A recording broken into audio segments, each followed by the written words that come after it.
ক্ষমতা দরকার। আমি এই কোরআনে 25 জন নবীর দোয়া পেয়েছি।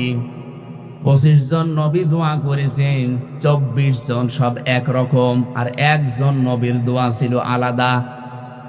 হযরতে আদম আলাইহিস সালাম তিনি ব্যক্তিগত দোয়া করেছিলেন, রব্বানা যালামনা আনফুসানা ওয়া ইল্লাম তাগফির লানা ওয়া তারহামনা লানাকুনান্না মিনাল খাসিরিন। বাকি 24 জন নবীর দোয়ায় কোরআনে আছে, ডাইরেক্ট ইনডাইরেক্ট সবার সামারাইজ কথা এক। হযরতে দাউদ নবী দোয়া করেছেন, সূরা সাদের 26 নম্বর আয়াতে দেখবেন।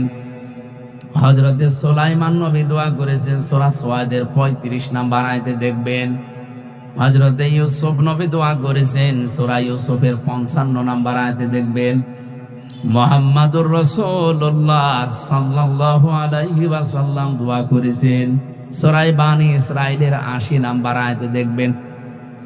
নবীদের এই সমস্ত দোয়াগুলো আপনি পড়েন, কিন্তু কি এখান থেকে নেওয়া দরকার ওটা নিতে চান না। সুলাইমান নবী দোয়া করছেন, ক্বালা রাব্বিগফিরলি ওয়া হাবলি মুলকাল লা ইয়ানবাগি লি আহাদিম মিন বা'দি ইন্নাকা আনতাল ওয়াহ্হাব।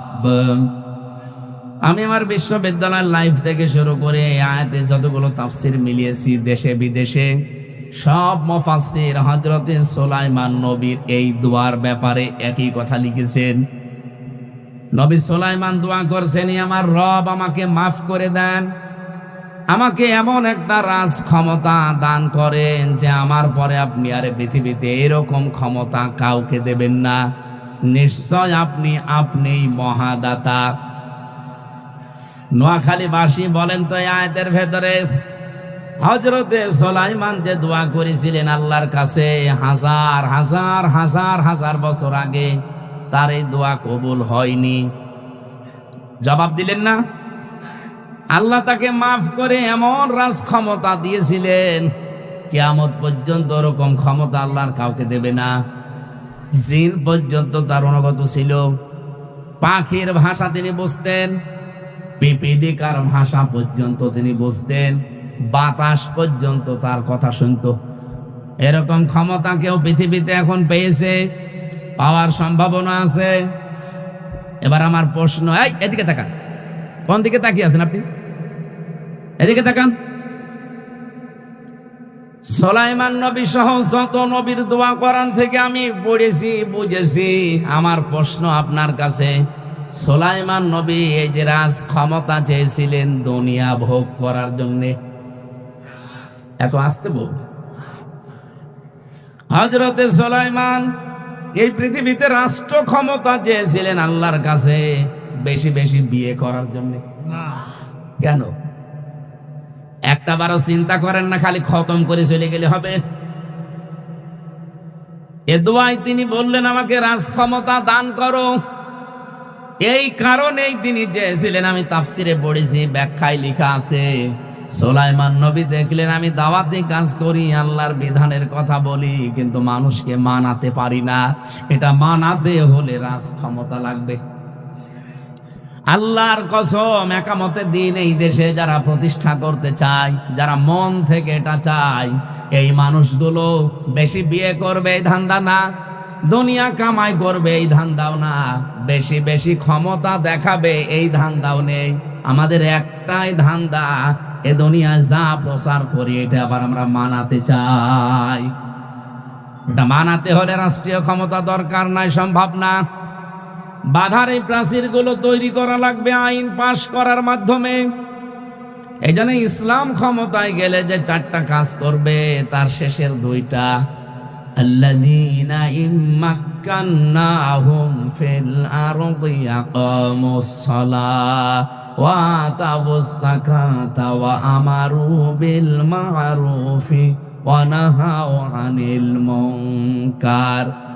ভালো কাজ আমরা আইন পাশ করে জারি করব, অন্যায় কাজ আইন পাশ করে বন্ধ করে দেব। এই জন্য আমাদের পুরাটা জীবনই ইবাদত। জোরে বলেন সুবহানাল্লাহ। আমি যদি একামতের দিন এই দেশে কায়েম করার জন্য কারো সাথে হাসি মুখে কথা বলি, ওইটাও আমার ইবাদত। কি কথা বলেন? আমি যে সফর করে এসেছি এই 350 কিলোমিটার, এটাও আমার ইবাদত। 350 কিলো না, 450 কিলো। এখান থেকে কুষ্টিয়া সেই সকাল 11টায় বের হয়ে এখানে রাত 9টায় পৌঁছালাম।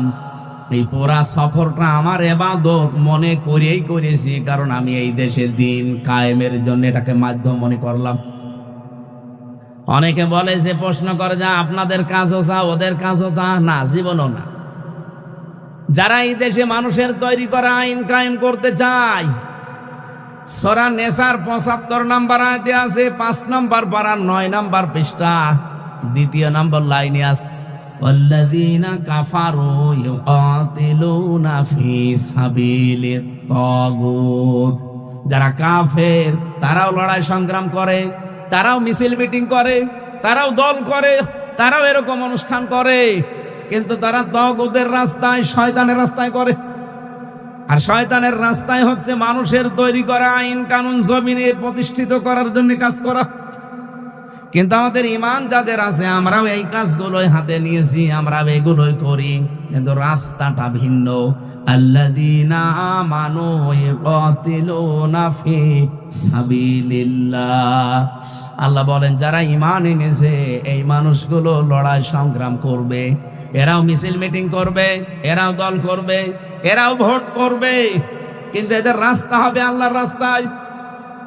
প্রশ্ন আসতে পারে, ভোট শব্দটা কোথায়? কোনো জায়গায় তো পাওয়া যায় না। হ্যাঁ পাওয়া যায়, আপনি পাননি তাই। সূরা নিসার 58 নম্বর আয়াতটা দেখবেন বাড়িতে,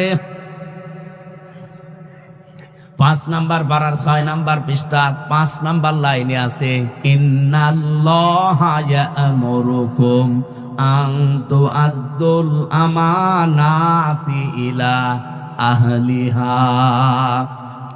অবশ্যই আমি আল্লাহ তোমাদের সবাইকে নির্দেশ দিলাম, আমাকে শুধু একা দেয়নি। ইয়া'মুরুকুম, কোম মানে তোমরা সবাই, তোমাদের সবাইকে আল্লাহর নির্দেশ, আন তু'আদ্দুল আমানাতি ইলা আহলিহা, তোমাদের যাবতীয় আমানতকে তার প্রাপকের কাছে পৌঁছিয়ে দিবা। এখানে এটা মারেফুল কোরআন তাফসিরে পাবেন। আল্লামা শফি রহমতুল্লাহ আলাইহি তাফসির করতে গিয়ে এই আমানাত বহু বচনের ব্যাখ্যায় তিনি 5টি অর্থ লিখেছেন। এখানে আমানত মানে আপনার কাছে যেটা রেখে গেছে এটা ফেরত দেওয়া, সে টাকা হোক, পয়সা হোক, কোন সম্পদ হোক, এমনকি আপনি রায় দেন, ভোট দেন, সাক্ষী দেন, এইটাও আমানত। এমনকি আপনার কাছে যে কথা বললাম যে এটা বাইরে বলবেন না, এইটাও আমানত। তাহলে ভোট যদি আমানত না হয়, ওখানে ভয়কার ট বাংলায় লেখা আছে, আপনি তাফসিরটা নিয়ে আসেন। এ কথা শুনলে অনেকে বলে হ্যাঁ গণতন্ত্র। আরে ভাই, এই দেশে ইসলাম এখন কায়েম করার জন্য যতগুলো পদ্ধতি আছে, এই পদ্ধতি ছাড়া কোনোটা এখন অ্যাপ্লাই করা সম্ভব না। আফগানিস্তানের মতো আমাদের দেশে এত পাহাড় আছে, আপনি লুকিয়ে থাকবেন কোথায়? তাদের 40 বছর রাশিয়া আমেরিকা মিলে বম্বিং করে কিছুই করতে পারেনি। আমাদের তো 40 বছর লাগবে না, 40 সেকেন্ডে তামা বানিয়ে ফেলবে। আবেগ নিয়ে চললেই হবে পাগলদের মতো। বাস্তবতা বোঝেন। বাংলাদেশ জামায়াতে ইসলামী খুলনা থেকে কৃষ্ণ নন্দী নামে এক ভদ্রলোক হিন্দু, তাকে নমিনেশন দিয়েছে। এর জন্য তোলপাড় চলছে সারা দেশে। অনেক নামধারী মুসলমান যারা পোশাক করে পানি নেয় না, তারা পর্যন্ত ফতোয়াবাজি করছে, ইসলাম কায়েম করতে চায়, আর হিন্দুরে নমিনেশন দিয়েছে। বাস্তবতা বোঝেন আপনি? দাদা বাবুরা এতদিন বিশ্বের মডলদেরকে এই দেশ নিয়ে দেখাতো যে মুসলমানদের হাতে হিন্দুরা নিরাপদ না, এদেরকে কোনো অধিকার দেওয়া হয় না। এখন দেখেন ওদের একজনকে নমিনেশন দিয়ে ওদের মুখ সব তালাবদ্ধ হয়ে গেছে। এখন আর বিশ্বের মডলদের কাছে মানে কি আন্দাজে মিথ্যা কথা বলো? ওরা তো নিজেরা হিন্দুদেরকে নমিনেশন দিয়ে সামনে নিয়ে এসেছে। সবচাইতে বড় বিষয়, এদেশে 92% আমরা মুসলমান, 8% অন্যান্য ধর্মের লোকরা আছে, তার ভেতরে 6.5% প্রায় হিন্দু। যে তারা যে বিশাল জনগোষ্ঠী এই দেশে বাস করে, তাদের একজন প্রতিনিধি লাগবে না সংসদে, একজন কথা বলার লোক লাগবে না? খুলনার দাকব থেকে যে লোকটাকে দিল, ওই জায়গায় 100 জনের প্রায় 52 ভাগেরও উপরে হিন্দু। সেখানে মুসলমান দিলে জীবনে পাশও করবে না, কারণ জাতি ভাইয়ের একটা টান থাকে না। এই লোকটা তাদের ধর্মীয় কথাবার্তা গুলো, তাদের ধর্ম সম্পর্কে সংসদে যদি নাই বলে তাদের অধিকারের, তো ওখানে তার আমি ওইভাবে বলতে পারবো না, কারণ 12 মাসে 13 পূজা, 33 কোটি দেবতা, ও ছাতা তো আমি নামও জানি না, আমি বলবো কি করে? 33 কোটি দেবতা আপনি নাম জানেন? জীবনে তো আপনাকে বলতে বললে পারবেন? এই জন্যে বাস্তবতা নিয়ে কাজ করা লাগবে। যারা এই ভোট শব্দটা শোনার পরে উল্টাপাল্টা মন্তব্য করেন, আমি তাদের জন্য এই শব্দটা একটু দলিল সহ বললাম। এখন যদি মারেফল কোরআন কেউ বিশ্বাস না করে, এই দোষ আমার না আল্লাহ? বলেন। এটাতে আমি তাফসীর থেকে কোট করে বললাম, আমার কোনো দোষ নেই, আমি শুধু অ্যাডভার্টাইজ করেছি। সম্মানিত নোয়াখালীবাসী, আমরা যে কথা বলতে চাচ্ছিলাম, সৎ কাজে আদেশ দেওয়া এখনো পর্যন্ত আমাদের দ্বারা সম্ভব না। অন্যায় কাজে বাধা দেওয়ার মতো পরিবেশ আমরা এখনো বানাতে পারিনি। সুতরাং আমরা 6 নাম্বার তুমিনুনা বিল্লাহ, আল্লাহর প্রতি ঈমান আনা, ওই রকম একটা শব্দ নিয়ে আজকের আমার তেলাওয়াতকৃত আয়াত।